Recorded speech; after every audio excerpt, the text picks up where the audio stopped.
वाग्वादिन्यै नमः। वीणा पुस्तकधारिण्यै नमः। भगवान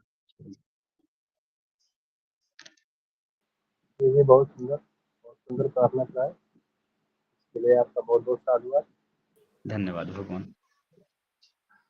सनातन ज्ञान संस्थान में आप सभी वरिष्ठ जनों और बड़े बुजुर्ग लोग का स्वागत और अभिनंदन करता हूँ। आज हमारे संस्थान का स्थापना दिवस था, कि दूसरा स्थापना दिवस मनाया गया और आप लोग आए, इसके लिए आपने सभी लोग ने हनुमान चालीसा का पाठ भी हुआ था, बहुत लोग आए थे वहाँ पर पाठ किए थे। आप लोगों का इसके लिए बहुत बहुत साधुवाद। और एक बात और है प्रभु जी, रिकॉर्डिंग बंद करा दिया जाए, रिकॉर्डिंग बंद कर दिया जाए।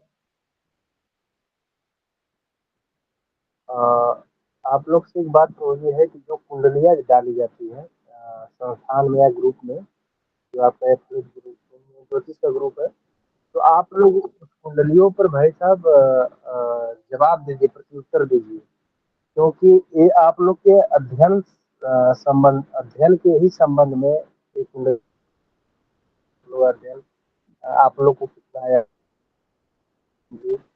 और बहुत लोग ऐसे होते हैं कि जो कि कुंडलियाँ भेजना शुरू कर देते हैं, तो एक काम आप लोग ग्रुप में मत करिए। जो कुंडली डाली जाती है गुरु के आदेशानुसार या तो गुरु जी खुद डालते हैं, उस पर आप लोग अध्ययन करिए और उस कुंडली को देख के ग्रहों का जो है जैसे भी है, आप लोग जितना भी आप लोग अध्ययन किए हैं उसका जवाब दीजिए, ठीक है। बाकी ये मेरा कहना था।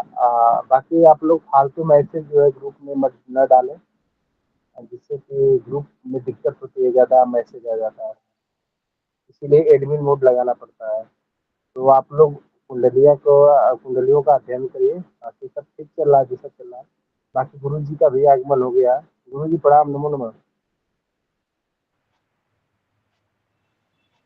गुरु जी नमो नमः। सभी लोग रिझाइन करके स्वागत करें भगवान। नमो नमः, सर्वेभ्यो नमो नमः। आवाज आ रही है भगवान? जी जी आवाज आ रही गुरुदेव। आप सबको, कुछ लोगों को तो आज अवगत है कि संस्थान का द्वितीय स्थापना दिवस था, जिसमें आप लोगों ने बहुत ही श्रद्धा भक्ति से हनुमान चालीसा के पाठ में सब लोग सम्मिलित हुए। इसके लिए संस्थान के अध्यक्ष होने के नाते मैं आप सबका हृदय से आभार व्यक्त करता हूँ। और सब लोगों ने जिस तरह से आज इस प्रोग्राम को सफल बनाया है, उसके लिए संस्थान आपका हमेशा आभारी है। तो सबसे पहले हम अपने पाठ्यक्रम की अन्य चर्चाओं को ना करते हुए पाठ्यक्रम की ओर चलते हैं। मोहांधकार भरिते हृदय मदीये मातः सदैव कुर्वासमुदार भावे श्रियाखिला वैयव निर्मल सुप्रभाभि शीघ्रं दिनासा यमनोगत मदंधकारम् सच्चिदानंद रूपाय विश्वोत्पत्त्यादिहेतवे तापत्रय विनाशाय श्री कृष्णाय वयं नमः। श्री सद्गुरु चरण कमलेभ्यो नमः। अभी तक सनातन ज्ञान संस्थान ट्रस्ट के द्वारा आयोजित निशुल्क फलित ज्योतिष सत्र 2024 में आप सभी का हार्दिक अभिनंदन करते हुए कक्षा में हम प्रवेश करते हैं। हम लोगों ने फलित ज्योतिष शास्त्र में ग्रहों के बारे में विस्तार पूर्वक से पढ़ा कि ग्रह होते क्या हैं। ग्रह ज्योतिष में ग्रहों का संबंध, कारकत्व, ये सब चीजें आप लोग को बताई जा चुकी है। ग्रहों की दृष्टि, ग्रहों की राशियां, ग्रहों का मूल त्रिकोण, इस सब चीज आपको ग्रहों का बल इत्यादि एक सामान्य फलित ज्योतिष प्रारंभ करने के लिए आपको जितना बताया गया है, अगर उतना पर ही अभ्यास किया जाए तो आगे बहुत से चीजें आपको समझ में आए। ग्रह के बाद अगर कोई दूसरा सबसे महत्वपूर्ण विषय है तो राशि। हम लोगों ने पढ़ा कि इन राशियों का जन्म कहाँ से होता है, ये राशियां कहाँ से इनका प्रादुर्भाव हुआ है। तो आप लोगों ने ज्योतिष शास्त्र ने बताया कि राशियों का संबंध किसी मानव से नहीं है, किसी देवता से नहीं है, किसी अन्य लोगों से न होकर एक खगोल सौर मंडल से इनका जन्म होता है। सूर्य हमारे सौर परिवार का जो बीच का जो भाग है, एक गोला, वृत्त, वृत्त कहिए उसको, वृत्त माने गोला, गोलाकार, वो 360 डिग्री का है। उसी में भगवान सूर्य भ्रमण करते रहते हैं।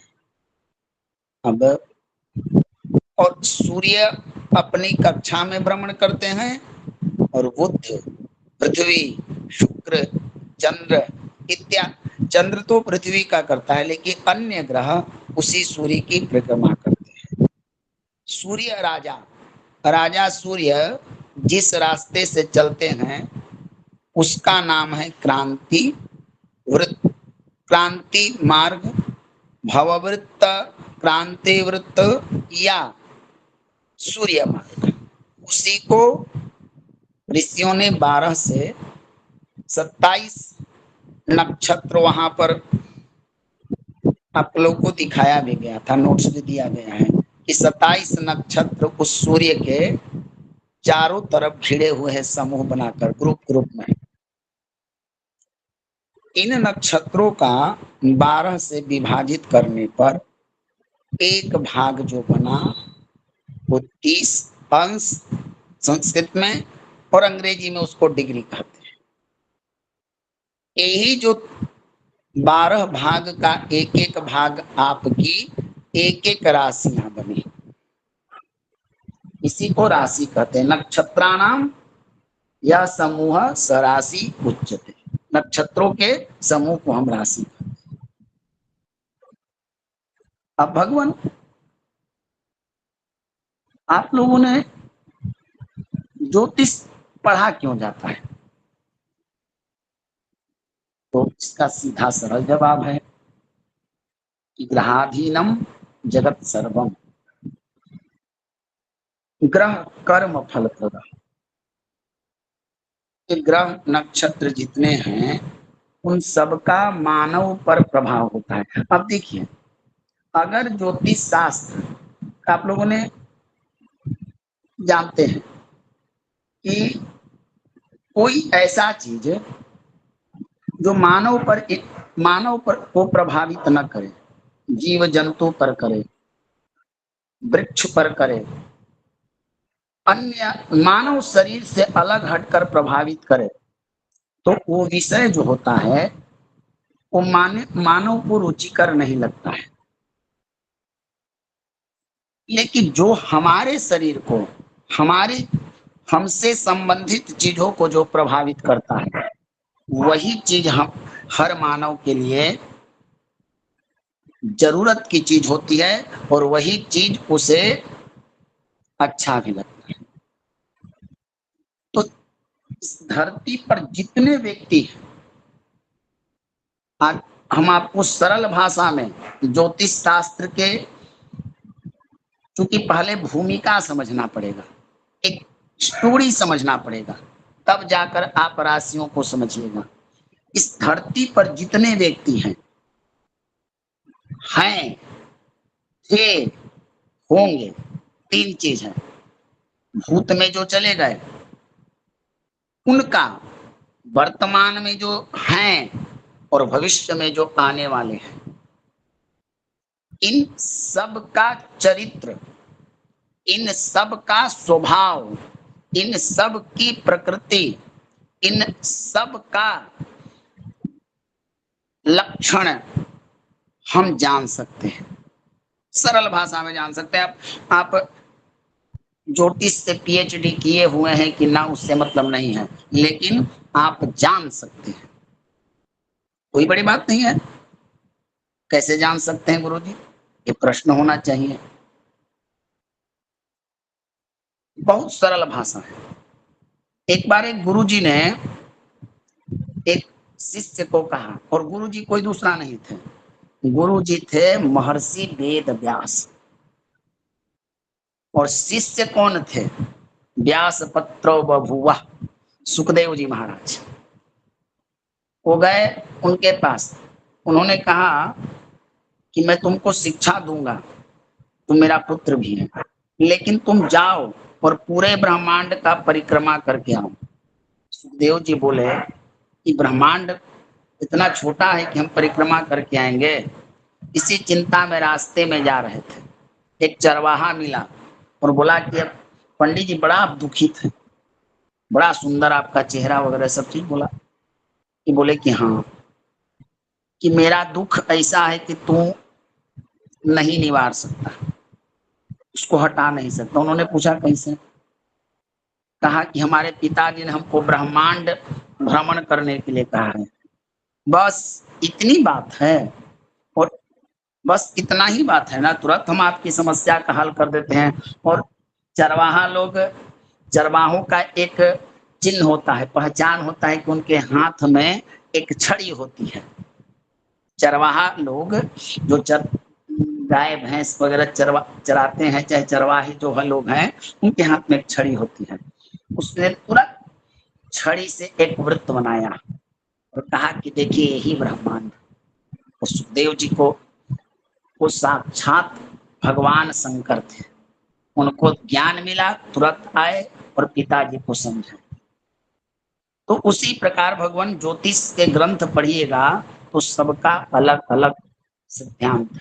हम सरल भाषा में सरल चीजों को समझेंगे। तो जितने मनुष्य हैं, जितने नर नारी हैं, उन सबका एक नेचुरल जन्मजात प्रकृति होती है, स्वभाव होता है, और ये स्वभाव आपको प्राप्त होता है राशियों से। जो व्यक्ति काल पुरुष की 12 राशियों को सम्यक प्रकार से पकड़ ले, पकड़ने का मतलब कि हाथ से पकड़ना नहीं, अपने मस्तिष्क के तरंगों से उनको अपने मेमोरी में बिठा ले। वो कुंडली देखे ना देखे, कुंडली की फलादेश करे या ना करे, चलता फिरता पंचांग उसके पास दिमाग में बैठेगा। और जो ट्रिक बता रहा हूं, वो ट्रिक से कोई भी बड़ा ज्योतिषी का आप फलादेश बैठ कर बता सकते हैं, और ज्योतिषी कहेगा कि जी जी जी। तो कैसे संभव है? आइए हम आपको समझाने का प्रयास करते हैं। ये जो 12 राशियां हैं भगवान, पहले इनको परिचय करना पड़ेगा आपको, इनको समझना अत्यंत जरूरी है। ये 12 राशियां जो हमारे ऋषियों ने बनाया है, आप लोगों ने सुना होगा कि कोई बच्चा जन्म लेता है तो स्क्रीन दिख रहा है भगवान? जी गुरुदेव। जी गुरुदेव, जी गुरुदेव। कोई बच्चा जन्म लेता है तो सबसे पहला प्रश्न आता है आपके पास कि जन्म राशि क्या है। पहले इसको समझिए। देखिए भगवान, एक सरल और सबसे उत्तम भाषा, उत्तम प्रश्न है, ये सबको ये पूछता है। जब आपको ज्योतिष की कोई जानकारी ना हो, कोई श्लोक ना हो, कोई किताब ना हो, और ज्योतिष की रुचि हो, और ये प्रश्न आए कि हमारा जन्म राशि क्या है, तो आपको करना क्या है? एक पेन ले लेना है और एक ऐसी कुंडली बना लेना है, ठीक ना। अब मान लीजिए लग्न क्या होता है? लग्न का अर्थ होता है कि सूर्य देव जो हैं वो दैनिक गति के कारण, उनकी दैनिक गति होती है 1 डिग्री, वो प्रतिदिन चलते हैं, एक अंश, 30 अंश उनको चलना होता है एक राशि में। और फिर जैसे ही सूर्य 30 अंश पार करते हैं तो हमारा एक महीना सौर मास के अनुसार व्यतीत हो जाता है। आप लोग जानते हैं कि ज्योतिष शास्त्र में भगवान सूर्य से हमारे धार्मिक कृत्य, व्रत, पर्व, त्योहार, उत्सव, इनका बड़ा महत्व है और इनसे ही जुड़ा हुआ है। सूर्य सूर्य से सिर्फ धार्मिक व्रत, पर्व, त्योहार इत्यादि तक ही हमारा लगाव और जरूरत नहीं है। सूर्य से हमारा कृषि भी जुड़ा हुआ है, जहां से अन्न उपार्जन होता है और जिस अन्न से हम खाते हैं।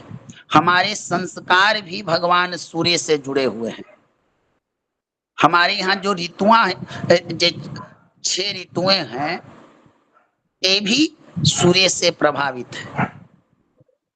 तो सूर्य के दैनिक गति के कारण एक पूर्वी क्षितिज और पश्चिमी क्षितिज नाम का एक रेखा है। तो जब किसी व्यक्ति का जन्म होना होता है तो ये जो मेघ, वृष, मिथुन, कर्क, तुला, लगन, ये जो राशियां हैं, उस समय कोई ना कोई राशि वहां पर दिखती है। हम सरल भाषा में दिखती हैं, ज्योतिष में इसे उदित होना कहा जाता है। उदित माने तो आप समझ रहे हैं ना, उदय और अस्त। जैसे प्रतिदिन भगवान सूर्य का उदय, उदय माने प्रकट होना, उदित होना, प्रकट होना, दिखना। तो वही अंक, अब जैसे मान लीजिए कि पूर्वी क्षितिज पर किसी का 10:58 पर जन्म हुआ और वहां पर दिख गया मकर, तो ये हमारा हो गया मकर। जब हम कुंडली बनाएंगे तो मकर राशि को लग्न में रखेंगे। तो सिद्धांत और नियम यह है कि पूर्वी क्षितिज पर जन्म समय में जो राशि उदित हो वही राशि जन्म लगन होता है। ये तो क्लियर हो गया। अब भगवान राशि क्या है? बड़ा सरल है, एकदम सरल है। और देखिए आज मैं आपको राशि परिचय करा दूंगा और राशियों को देखना बताता हूं इसी कुंडली पर।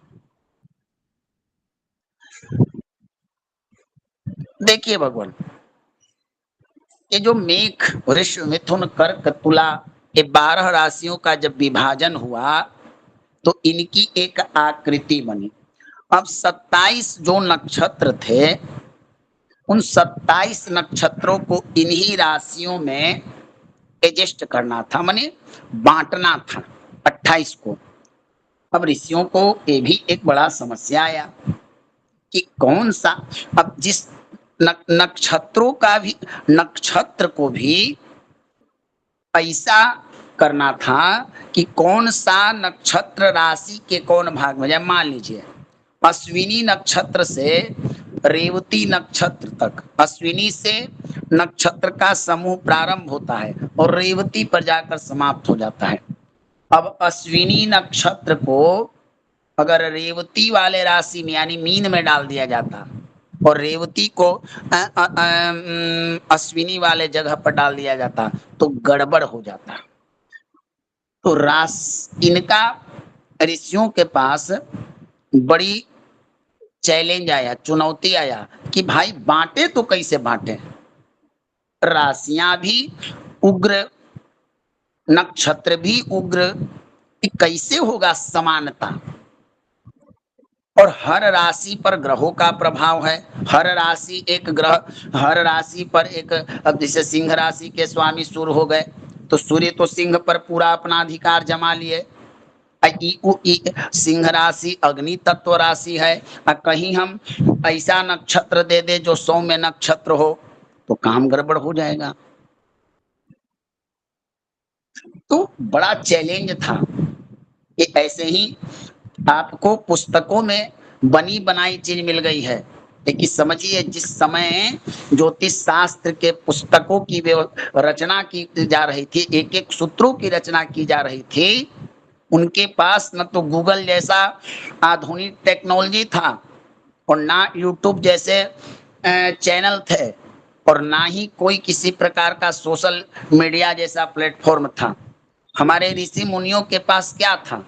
न सरकारी कोई सेवा था। ईश्वरीय ईश्वरीय तपोबल, ईश्वरीय तपसा किम न साध्यते, तप से क्या नहीं साध्या जा सकता है। तो उन्होंने चिंतन किया कि भाई 27 नक्षत्र जो हैं, ये विभाजित जो हुए, इनको सब राशियों में बांटना है। तो एक राशि को 2.25 नक्षत्र दिया गया। एक राशि को 2.25 नक्षत्र दिया गया। अब ये नक्षत्र कहाँ हैं? अब राशियां तो बन गई। अब मेघ राशि, अब मेघ का जो रूप है वो है मेष माने भेड़े का है, सिंह का आकृति है। अब इसका पैरूर चाहिए ना जैसा है, तो उन्होंने क्या किया, एक राशि में एक नक्षत्र के 4 चरण बना दिए। अब इस चरण का क्या महत्व है, प्रश्न आएगा। तो देखिए भगवान, आपके जितने प्रकार के नाम रखे जाते हैं, जितने प्रकार के नाम, हर मनुष्य का 2 नाम प्रचलित है। एक नाम जन्म राशि। अब जैसे मान लीजिए कि मेष राशि काल पुरुष की प्रथम राशि, इसको प्रारंभ के जब विभाजन होने लगा तो पहले था अश्विनी भरणी कृतिका। तो अश्विनी के 4 चरण और भरणी के 4 चरण, एक राशि नक्षत्रों के 9 चरण को बनाकर बनती है। आप जोड़िए, श्लोक है अश्विनी भरणी पदम एक और कृतिका एक चरण है मेघ।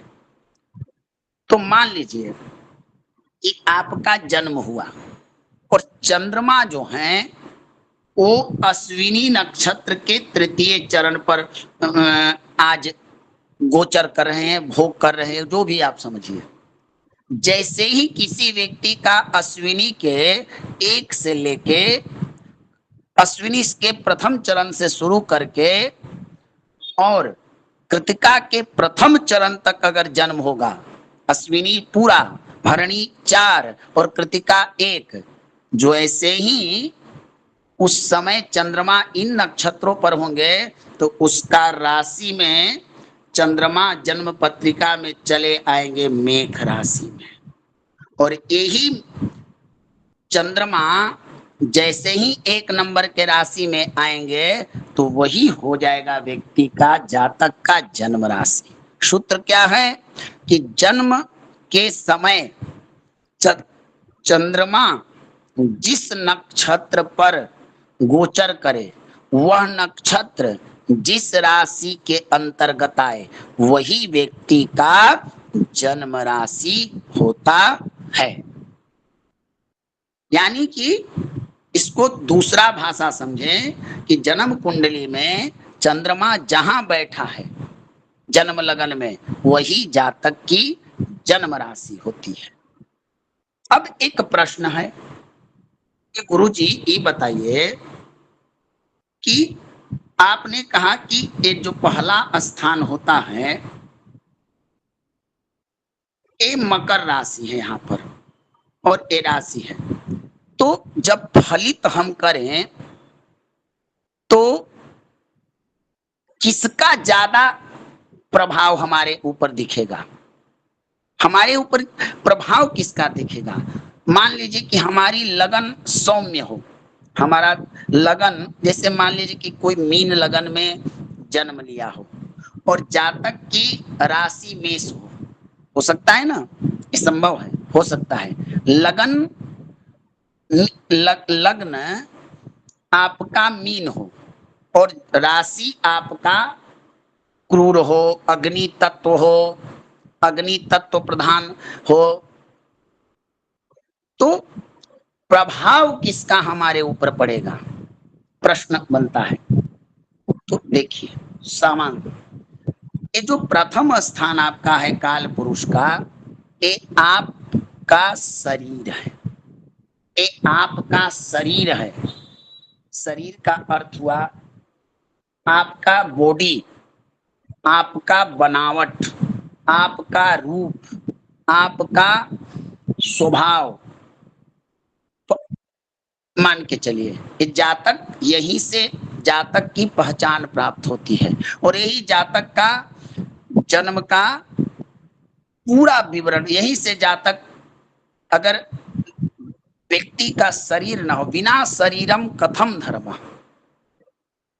आपको शरीर ही ना हो, पुनर्वित्तम पुनर्वित्तम पुनर्वित्तम पुनः सुखम ना शरीरम पुनः पुनः। शास्त्र कहता है कि आपको धन बार बार मिल जाएगा, पति पत्नी संबंध इत्यादि सब बार, लेकिन शरीर बड़े भाग मानुष तन पावा, दुर्लभम मानुषो देहो देहिनाम क्षण भंगुरा। तो ये आपका देह हुआ। तो देखिए भगवान, लग्न से, लग्न के, अब जैसे मकर राशि है, अब मकर राशि का आपके ऊपर प्रभाव पड़ेगा। देखिए मैं इतना डिटेल में इस चलते बता रहा हूं कि सामान्य लोगों की तो बात ही समझ ही नहीं आएगा, लेकिन जो बड़े बड़े लोग हैं ये बड़ा चैलेंज होता है, चुनौती होती है कि जन्म राशि पर हम प्रभाव कहें कि जन्म लगन से प्रभाव कहें, क्योंकि अगर दोनों ही एक हो जाएं तब इस स्थिति में क्या होगा? मान लीजिए कि किसी का कर्क लग्न हो और कर्क राशि में और वही राशि भी बन जाए, तब व्यक्ति का क्या होगा? तो देखिए ये जो शरीर मकर, अब आपका शरीर जो होगा, आपका स्वभाव जो होगा वो मकर राशि का स्वभाव होगा। एकदम 100% सत्य है, ब्रह्मवाक्य इसको कहिए, ब्रह्मवाक्य इसको कहिए। आपके शरीर की बनावट, कद, रंग, रूप, ये आपका मकर के अनुसार होगा। अभी हम राशियों को पढ़ेंगे आगे। अब ये कितना आपका शरीर अच्छा है, अच्छा का मतलब कि कैसे अच्छा है? शब्द से अच्छा है नहीं, इस मकर आपके शरीर पर, लग्न पर और लग्नेश पर स्थिति क्या है? कितने क्रूर ग्रह देख रहे हैं, कितने पाप ग्रह देख रहे हैं, लग्नेश की स्थिति क्या है? तब आपका शरीर पर ये पता चलेगा कि भाई ये मकर लगन का है, इसका शरीर बनावट होना चाहिए, रंग रूप होना चाहिए। तो यहां से मात्र शरीर का विचार किया जाता है। अब बात करते हैं हम राशि का। ये भगवान बड़ा महत्वपूर्ण है, ये बड़ा महत्वपूर्ण है। यही आपके जीवन का सबसे विचारणीय विषय है। अरे शरीर तो कमजोर भी हो सकता है, शरीर तो बलवान भी हो सकता है, शरीर सुंदर भी हो सकता है, शरीर कुरूप भी हो सकता है, शरीर जल तत्व भी हो सकता है, शरीर अग्नि तत्व भी हो सकता है, लेकिन इस शरीर को नियंत्रण कौन करता है?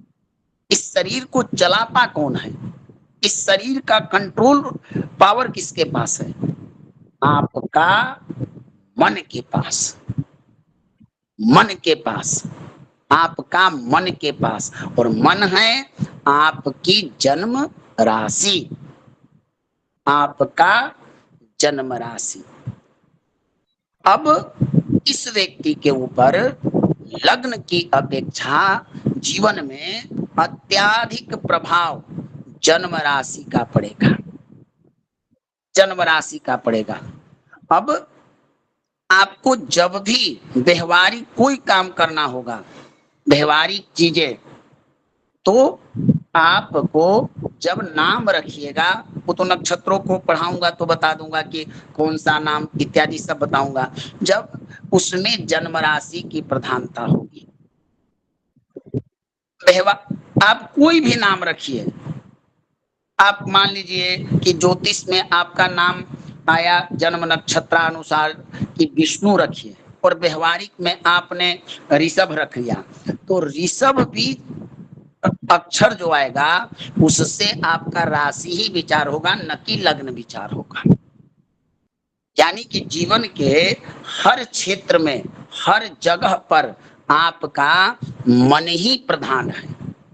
इसलिए जन्म राशि का जो जातक पर प्रभाव होता है वो 100% होता है, 100%। एक सूत्र होता, एक मैं सूत्र बताता हूं। मान लीजिए ये तो आपका शरीर हो गया, इसको लग्न कहते हैं, और ये आपका मन हो गया। एक चीज आपके लिए बड़ी जरूरी और है, आत्मा। आत्मा, आप एक काम कीजिए, किसी के मन में, जैसे आजकल धीरेन्द्र शास्त्री जी हुए वगैरह वगैरह बाबाओं लोग एक पर्ची की परंपरा चालू कर दी है कि पर्ची निकालो, आप भी बाबा बन सकते हैं, आप भी एक बड़ा बन सकते हैं, लोगों को पर्ची निकाल सकते हैं ज्योतिष शास्त्र के अनुसार, इन्हीं तीनों के आधार पर, मन, शरीर और आत्मा के आधार पर। कैसे? भगवान थोड़ा अभ्यास अगर करे तो 100%। अब देखिए, कोई व्यक्ति इस समय जब मैं पढ़ा रहा हूं तो कोई ना कोई तो लग्न चल रहा होगा, कोई ना कोई तो लग्न चल रहा होगा, कोई ना कोई नक्षत्र बीत रहा होगा, कोई ना कोई तिथि चल रही होगी। आपको जानना है कि अरुण तिवारी जी जो कक्षा के संचालक हैं, इनके मन में इस समय क्या चल रहा है। या अरविंद जी हैं, और लोगों से तो मैं परिचित भी नहीं हूँ, इसलिए नाम नहीं जानता हूँ, बहुत लोगों से मैं परिचित न हूँ और मौका भी नहीं मिलता है परिचय का, तो कैसे जान सकते हैं? ये बताएगा आपका मन, आपका शरीर और आपकी आत्मा। करना कुछ नहीं है, आपको ऐसा ही एक जनपत्रिका बना लेना है और करिएगा। इस सूत्र को मैं आपको सिखा रहा हूं करने के लिए, अपने ऊपर लगाइए, अपने परिवार के ऊपर डायरेक्ट किसी पर मत कीजिए, पहले अभ्यास कर लीजिए कि गुरु जी ने जो बताया है सूत्र उस सटीक है या गलत है। और ये सूत्र इसलिए बता रहा हूं कि अत्याधिक इन्हीं तीनों चीज पर आपका जीवन आधारित है। अब मान लीजिए कि जिस समय किसी के मनोगत प्रश्न आपको पकड़ने हैं कि क्या इसके मन में चल रहा है, तो भगवान व्यक्ति 3 चीज से ही सोचेगा। एक, जहां उसका शरीर रहेगा, दूसरा जहां उसकी आत्मा रहेगी, और जहां मन। अब देखिए, सूर्य कौन है? आत्मा। सूर्य है आत्मा। मान लीजिए कि आपको व्यक्ति को 3 ऑप्शन देने हैं, चौथा ऑप्शन नहीं देना है, चौथा नहीं। या तो प्रश्न वो व्यक्ति लग्नेश के आधार पर करेगा। लग्नेश, अब जैसे मकर लगन में शनि बैठ जाए, मान लीजिए कि यहाँ पंचम, उदाहरण के लिए दे सकता हूं, आपको देखना है कि शनि कहाँ बैठे हैं। अब शनि पंचम में बैठे हैं। अब आपको इतना थोड़ा जानना पड़ेगा कि पांचवा भाव जो होता है इससे हम क्या क्या विचार करते हैं। संतान की विचार करते हैं, बुद्धि की विचार करते हैं, अन्य अन्य चीजें भाव विचार करते हैं। तो आप पहला जो आपका गेसिंग होगा, गेस का अर्थ है अनुमान, कहिए अंग्रेजी में आप जो आप अपनी भाषा बोलते हैं, अनुमान लगाइए।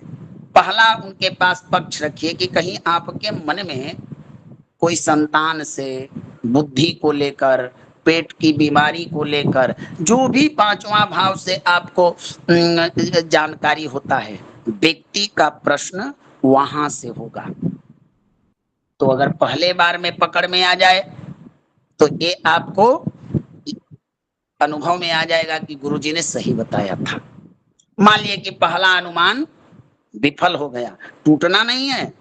ऐसा नहीं है कि पहला अनुमान, पहला ऑप्शन खत्म तो ज्योतिष का सूत्र ही खत्म हो जाएगा। अरे अभी तो हमने शरीर से प्रश्न पूछा था, अभी दो चीज मेरे पास है, ब्रह्मास्त्र, आत्मा और मन। अब देखिए कि इसका प्रश्न शरीर से संबंध, शरीर यानी लगने से नहीं है, आत्मा पर अनुमान लगाइए। यानी सूर्य 12 भाव में सूर्य किस स्थान पर बैठे हैं, राशि कोई भी हो, हमको मतलब नहीं है, हमको देखना है सूर्य बैठे कहाँ हैं। यहाँ सूर्य है इसके 7वां भाव में। अब आपको 7वां भाव की जानकारी होनी चाहिए कि भाई 7वां भाव से क्या विचार करते हैं, पत्नी, पार्टनरशिप, काम सुख इत्यादि। अब भगवान 7वां भाव पर आप अनुमान लगाइए, जो जितना आपको 7वां भाव से, पहला की अपेक्षा आपका उस व्यक्ति का कहीं ना कहीं चित्त कहेगा कि ये 25% मान के चलिए कि इसी ऑप्शन पर वो बोलेगा कि जी हाँ। अगर ये ऑप्शन फेल हो गया तब एक ऑप्शन आपका बचता है मन। अब चंद्रमा को देखिए कि चंद्रमा किस भाव में बैठा है, राशि नहीं देखना है किस राशि में बैठा है, किसी में अपने ही राशि में, आपको घर देखना है इन 12 भाव में, यानी 12 में। अब भगवान मैं 100% कहता हूं, कितना भी व्यक्ति झूठ बोले, आप अपने पर लगा किस चीज को देख लीजिए, ये फेल होने वाला नहीं है। क्योंकि व्यक्ति का 3 ही चीज है, शरीर, शरीर में आत्मा, आत्मा से शरीर और मन, आत्मा, शरीर और मन। इसी पर वेद का 1,00,000 मंत्रों में 80,000 कर्मकांड छांटने के बाद 15,000, कुछ 16 भी कहते हैं, 16,000 मंत्र उपासना कांड छांटने के बाद जो 4,000 मंत्र ज्ञान पर हैं, इन्हीं तीनों पर हैं, शरीर, आत्मा और मन। शरीर के द्वारा मन से, शरीर के द्वारा, इस मानव शरीर के द्वारा मन को एकाग्रित करके आत्मा को जानना ही आध्यात्म का मूल विषय है। अब बताइए, शरीर, आत्मा और मन, इन 3 के बाद संसार में मनुष्य का किसी का कोई अस्तित्व नहीं है। इस तरह से ज्योतिष शास्त्र को बताया गया। तो भगवान, ये तो एक ट्रिक मैंने बता दिया आपको कि आप भी बाबा पर्ची निकाल सकते हैं। थोड़ा अभ्यास कीजिए, 100 लोगों पर इस प्रश्न को लगाइए, एक दिन अभ्यास हो जाएगा। आप लिखे, आप पंचांग रखिएगा, घर बनाइएगा, टाइमिंग देखिएगा और बताना शुरू कीजिएगा। थोड़ी दिक्कत आएगी, झूठ बोलेगा व्यक्ति कि नहीं हमने इस प्रश्न कर भी नहीं किया था, लेकिन 2 और 2 4 ही होता है भगवान, 5 नहीं होता है। चाहे आप 1 2 को 2 करके जोड़िए, चाहे 2 को 2 करके जोड़िए, वो 4 ही आएगा, किसी स्तर से जोड़िए। तो इस प्रकार से तो लग्न की अपेक्षा मन का ज्यादा प्रभाव होता है, इसीलिए हमारे कुंडली में जन्म राशि की प्रधानता बहुत ज्यादा बहुत स्थानों पर होती है। तो व्यक्ति के ऊपर ज्यादा मन का प्रभाव होता है। मन ही एवं कारणम बंध मोक्षयोः, मन ही तो हमारा बंधन देता है और मन ही हमारा मोक्ष देता है। तो ये था आपको बताने का उद्देश्य। आइए हम आपको बताते हैं। अब देखिए भगवान, ये आपको मैं चार्ट दिखा रहा हूं, राशियों से परिचय करा रहा हूं। काल पुरुष की प्रथम जो शरीर है, जिस पर सिर जिसको कहते हैं, वहां प्रथम राशि जो उदित होती है उसे मेष कहते हैं। अब करना आपको क्या है? कुछ नहीं करना है। आप पढ़े लिखे हैं नहीं, पढ़े लिखे हैं नहीं, मेष का अर्थ आपको तो पता होगा ना। मेष का तो अर्थ पता होगा ना कि भेड़ा भेड़ा तो देखे होंगे ना देखे हैं तो गूगल पर सर्च कर लीजिए। वो भी ना देखे हैं तो भेड़े वाला से पूछिए।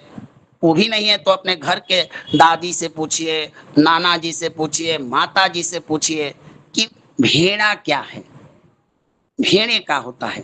अब भेड़े का आप एक स्वरूप लिखिए कि भेड़ा अच्छा होता है, लड़ाकू होता है। जितने भेड़े में गुण होंगे वो मेष राशि वालों को अंदर प्राप्त होंगे। तो आपको ज्यादा ग्रंथ पढ़ने की आवश्यकता नहीं है कि खूब श्लोक बोलिएगा। बेसिक चीज पर आपका कंट्रोल होना चाहिए। ज्योतिष में आप सिद्धांत बोल रहे हैं, सिद्धांत हो रहा, संहिता इत्यादि जो श्लोक बोल रहे हैं, वो लोगों को श्लोक से कोई महत्व नहीं है कि क्योंकि श्लोक विद्वान लोगों को चाहिए, लोगों को फायदा चाहिए। आप जो बोल रहे हैं वो उनके ऊपर लागू होता है कि नहीं। आज के मानवीय जीवन में लोगों को तत्काल आपके द्वारा कहे गए चीजों का प्रभाव चाहिए कि आप जितना बात बोल रहे हैं उसमें से कुछ बात हमारे ऊपर बीत रहा है कि नहीं। तो आपको जड़ पकड़नी है, नस पकड़नी है, ये ट्रिक आपको सीखना है। तो मेष राशि, अब मेष राशि में वही चीज होगा जो मेष के स्वभाव में आएगा, मेष के आचरण में आएगा।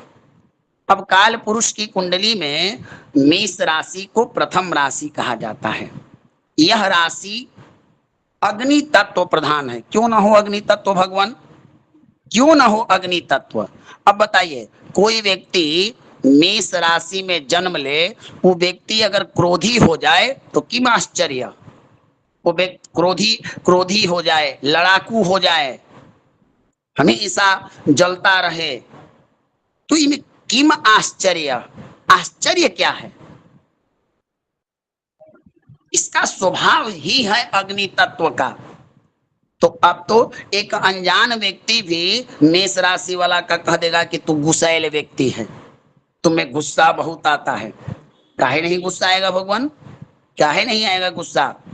सेनापति मंगल इस राशि के मालिक, राजा सूर्य इस राशि में उच्च के होते हैं। यहीं पर पिता पुत्र का विवाद होता है। काल पुरुष के मन को कंट्रोल करे भगवान, यही एक राशि है जो आपके पूरे मस्तिष्क क्षेत्र में कंट्रोल करती है। और क्रोध, प्रेम, शांति, समर्पण, अच्छा विचार, बुरा विचार कहाँ से आता है? पेट से आता है, पैर से आता है, बांह से आता है कि मस्तिष्क से आता है? तो जब आपका मस्तिष्क ही, काल पुरुष का मस्तिष्क पर ही अग्नि तत्व प्रधान राशि, राजसी राशि भी इसे कहते हैं। और इसका लिंग क्या है? तो पुरुष। अब बताइए, जो व्यक्ति मेष राशि में जन्म लेगा, इसकी राशि मेष है, जितने लोग ज्योतिष पढ़ रहे हैं यहाँ पर, उसमें जरूर 2 4 5 या 10 लोग होंगे जो मेष राशि वाले होंगे। मैं खुद मेष राशि का हूं। तो ये चीजें अपने अपने ऊपर 20 मिनट में आते हैं, 10 मिनट को आप लोग कर लीजिए। 10 10 10 लोग तो जरूर होंगे, तो मेष राशि अपना प्रभाव उन पर देती है, आप देख लीजिए, जाइए आप लोग कर लीजिए। तो मेष राशि पुरुष राशि है। अब इसमें आप स्त्री चित्त गुण कहाँ से मिलेगा? कि पुरुष का मतलब होता है पुरुष। अब एक पुरुष बन के सोचिए, पुरुष कैसा होता है? चर राशि है। मेष राशि वाले स्थिर नहीं रहते हैं, हमेशा कोई ना कोई, माने स्थिर का मतलब, अब वायु को कोई स्थिर कर सकता है? वायु को कोई स्थिर कर सकता है? नहीं कर सकता। वायु जब स्थिर हो जाएगी तो हम एक सृष्टि ही स्थिर हो जाएगी, खत्म हो जाएगी। तो जिसका जो स्वभाव है, जो जो नेचुरल प्रकृति है, जो नैसर्गिक चीजें हैं, वो समाप्त नहीं होती। तो मेष राशि के जो भी जातक होते हैं वो चलने वाले होते हैं। क्या कर लीजिए, हम लेट होगा। हाँ, तो क्या हमरा निकाल। हाँ, मेष राशि वाले चर राशि। हाँ, अब देखिए इसी में इनका गुण क्या है? राजसी। अब बताइए, अब राजसी आपको इसे समझिएगा, भगवान जहां पर भगवान सूर्य, राजा सूर्य उच्च के होते हैं, सेनापति मंगल जहां पर अपना अधिकार जमाते हैं, तो इनमें राजोचित गुण तो होना चाहिए ना। राजाओं की भांति रहना, राजाओं की भांति इनका जीवन यापन होना, इस सब एक राजसी परिवार में जो जो चीजें होती है वो सब मेष राशि वालों के अंतर्गत होता है। अब देखिए प्रकृति की बात की है, गरम मिजाज का जो व्यक्ति होता है, जो क्रोधी लोग होते हैं, वो तो क्रूरता करबे करेंगे। बताइए, ये सोचनीय विषय है ना, सरल भाषा का चीज है कि गुस्सैल व्यक्ति से जो व्यक्ति क्रोधी हो, लड़ाकू हो, मारपीट काट ये सब करने वाला हो, झगड़ा झंझट में उसको अच्छा लगता हो, सेनापति की राशि है और सेनापति का काम है युद्ध वगैरह करना, तो भगवान उसमें क्रूरता आ जाएगी। क्रोधी व्यक्ति में क्रूरता आ जाएगी। क्रूरता में वो कुछ, क्रोध में व्यक्ति कुछ भी कर सकता है, किसी की हत्या कर दे, किसी का कुछ भी कर सकता है। तो ऋषियों ने कहा कि नहीं, ये राशि क्रूर राशि है। और इसमें इस राशि पर देखिए ज्यादातर प्रभाव जो है वो पाप असुर टीम का ज्यादा है, दैत्य टीम ज्यादा इस राशि पर अपना अधिकार जमाती है। अब देखिए दैत्य टीम के राजा कौन है? दैत्य टीम के राजा कौन है? देव टीम के राजा में सूर्य आ गए, क्योंकि सूर्य देवता भी हैं और राजा भी हैं, तो इनको दोनों तरफ रखा गया है। हैं तो पापी, लेकिन देवता होने कारण इनको शनि वहां के राज नेतृत्व करता है। उस ग्रुप में अगर बलवान कोई देखा जाए तो शनि है, क्योंकि नौकर का कंपटीशन हमेशा मालिक से होता है। तो शनि यहाँ पर नीचता को प्राप्त करते हैं और सूर्य उच्चता को प्राप्त करते हैं। और तीनों जो है ना, यहाँ किसी प्रकार का बृहस्पति का संबंध है, ना यहाँ पर बुध का संबंध है, ना यहाँ पर गुरु का शुक्र का संबंध है। तो इस प्रकार से ये पूरा जो राशि है भगवान, मेष का क्षेत्र जो मेष है उसमें पापी ग्रहों का ज्यादा प्रभाव है और पापी ग्रह ज्यादा है। तो निश्चित है कि ऐसा व्यक्ति क्रूर होगा। और क्षत्रिय, क्षत्रिय लोग, अब क्षत्रिय के बारे में आप लोग जानते हैं कि ब्राह्मण का काम है वेद पढ़ना, यज्ञ करना, यज्ञ कराना। क्षत्रियों का काम है राजकीय व्यवस्था के द्वारा समस्त समाज की रक्षा करना, ब्राह्मणों की रक्षा करना। क्षत्रिय लोग जो होते हैं वो बलिदान देने में सबसे आगे होते हैं और राष्ट्र की रक्षा क्षत्रिय लोग होते हैं। आप देखें ना, भगवान ने भी अवतार लिया है सूर्यवंश में तो क्षत्रिय बन के हुए थे और सूर्यवंश का प्रताप सूर्य के समान अनादिकाल से इतिहास बनकर हमारे और जीवन में प्रस्तुत है। तो क्षत्रिय है। अब मंगल पापी ग्रह है भगवान, मंगल पापी ग्रह है, पापी ग्रह है। और आप लोगों ने पढ़ा है कि मंगल का जो काल बल होता है वो रात्रि बलि होता है। तो मेष राशि रात्रि में बलि होती है। अब सूर्य भगवान उच्च के होते हैं, उच्च राजा की उच्च राशि है तो इसको भी पूर्व दिशा का ही अधिपत्य दिया गया है। और पृष्ठोदय दो प्रकार से राशियों का, तीन प्रकार से राशियों का उदय होता है। अभी मैंने आपको पढ़ाया है कि पूर्वी क्षितिज पर जन्म के समय जो राशि उदित होती है उसे हम अपना जन्म लग्न कहते हैं। तो एक राशि होती है जो पीठ से उदित होती है जिसे पृष्ठोदय कहते हैं। एक राशि होती है जो सिर से उदित होती है, शीर्षोदय कहते हैं। और एक दोनों से उदित होते हैं उसे उभयोदय। ए राशि है पृष्ठ उदय राशि है और पित्त प्रवृत्ति की है। और इसमें इसका जो आपके शरीर पर है सिर से लेके चेहरा, इसीलिए मैंने पहले ही बात कहा था कि आपका ब्रेन, मस्तिष्क, आपका कंट्रोल भगवान सूर्य मंगल के क्षेत्र में आता है। तो मेष राशि पर पूरा कंट्रोल इनका होता है। आइए मैं आपको और चीज दिखाता हूं। देखिए भगवान, मेष मेष लग्न या मेष राशि वाले थोड़ा दयालु भी होते हैं, बड़े दयालु होते हैं। जीवन में जीवंत व्यक्तित्व के स्वामी होते हैं। दयालु क्यों होते हैं भगवान, इसका कोई कारण बताइएगा। दयालु क्यों होते हैं? ये तो क्रूर राशि है, पापी की है। नहीं, दयालु इसलिए होते हैं भगवान कि आपके जो राजा सूर्य हैं वो भी दयालु हैं, वो भी दयालु हैं।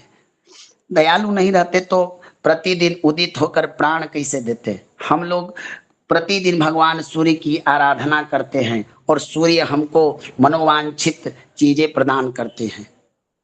तो दयावान राजा की जो राशि है वो दयालु राशि है। लेकिन मंगल का भी इस पर पूरा प्रभाव प्रकट होता है तो आक्रामक बनती है। आक्रामक माने आप जो भी समझ लीजिए, लड़ाई झगड़ा, इसका नैसर्गिक स्वभाव होता है। अब इस व्यक्ति को भगवान इसके स्वभाव के कारण इसको बड़ा परेशानी झेलना पड़ता है। इसके दोस्त से ज्यादा दुश्मन होते हैं। क्योंकि आप सोचिए, जो व्यक्ति हमेशा दूसरों के प्रति लड़ाई झगड़ा करने वाला हो, अपने आप को एको हम द्वितीयो नास्ति समझने वाला हो, अग्नि तत्व प्रधान हो, तो ऐसे लोग तो भगवान होंगे ही। तो मान के चलिए कि ये लोग जो होते हैं वो आक्रामक होते हैं। ऐसे देखिए, मित्र से, परिवार से, पत्नी से, किसी से इसको संबंध अस्थाई नहीं हो पाता, सामंजस्य बनाना पड़ता है। इसका जो वैचारिक विचार एक दूसरे से नहीं मिल पाता, ये समस्या होती है मेष राशि वालों को। किंतु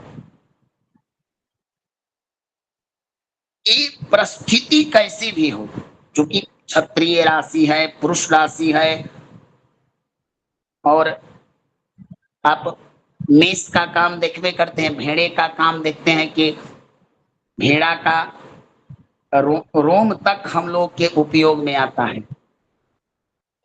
और तो कितना भी विषम परिस्थिति हो, संकट की परिस्थिति हो, उसमें एक व्यक्ति अपने आप को संभाल लेता है। योजना बनाने की योग्यता खूब होती है इस समय। काहे नहीं होगा भगवान? योजना बनाने की इसमें योग्यता क्यों नहीं होगी? अब बताइए, राज्य के सेनापति प्रतिदिन योजना बनाता रहता है कि कैसे राज्य की सुरक्षा करे, और जहां स्वयं राजा सूर्य उच्च के होते हैं तो योजना की कमी होगी। जहां राजा, मंत्री, दास सब एक जगह है, वहां योजना की कमी होगी। तो योजना बनाने में लोग, और ये लोग क्या होते हैं? गतिशील होते हैं। गति माने चलने वाले होते हैं, चलते रहते हैं, सूर्य के समान चलते रहते, चरई वेती ये लोग होते हैं। निडरता इनमें भरपूर होती है, रचनात्मक कार्यों को खूब करते हैं, महत्वाकांक्षी। बस महत्वाकांक्षी व्यक्ति ऐसे व्यक्ति को कहा जाता है कि बस निज लाभ, सर्वे भवन्तु सुखिना नहीं, निज भवन्तु सुखिना। निज अपने बारे में, अपने परिवार के बारे में, अपनी बात को ही फायदा हानि देखते हैं। आत्मविश्वासी क्यों नहीं होंगे भगवान? आत्मा जहां पर उच्च का होगा तो वहां तो आत्मविश्वास तो होगा ही है। तो ऐसे लोग आत्मविश्वासी होते हैं। ये सकारात्मक एक अच्छाई इनमें ये चीज है। फिर भगवान, ये लोग दूसरों के लिए लड़ने झगड़ने, संकट उठाने के भी होते हैं। वास्तविकता में इनको जो है पराधीनता स्वीकार नहीं है, स्वतंत्रता क्यों नहीं होगा? नैसर्गिक बात है। अब कोई सूर्य सिंह राशि वाले को कहे कि हम बांध के रखेंगे, हम बांध के रखे, नहीं, राजा की राशि है और सूर्य राजा कभी किसी के पराधीन नहीं होता। स्वतंत्रता प्रिय है, साहसी है, जीवन की शक्ति को परिपूर्ण है। इनमें एक अजब तरह के अन्य राशियों की अपेक्षा एनर्जी होता है, बल होता है, संघर्ष भी कर सकते हैं, लड़ भी सकते हैं। अधिकांशतः मेष और वृश्चिक और मंगल से प्रभावित लोग सेना वगैरह में जाते हैं, पुलिस वगैरह में जाते हैं। भगवान, ऊर्जा की कमी नहीं होती। वीर लोग जितने वीर होंगे, वीरता वाला काम इनको चाहिए, लीडरशिप चाहिए इनको। और इस प्रकार से ये लोग समर्पण, सेवा, राष्ट्र की रक्षा, प्रजा की सेवा, परिवार की सेवा, इन सब चीज में ये लोग अग्रसर होते हैं। और भी बहुत सारी चीजें मैं कल आपको बताऊंगा। मेष राशि वाले के लिए सकारात्मक और नकारात्मक पक्ष। आपके मन में कोई प्रश्न हो तो पूछ सकते हैं। कोई प्रश्न है भगवान? नमो नमः गुरुजी।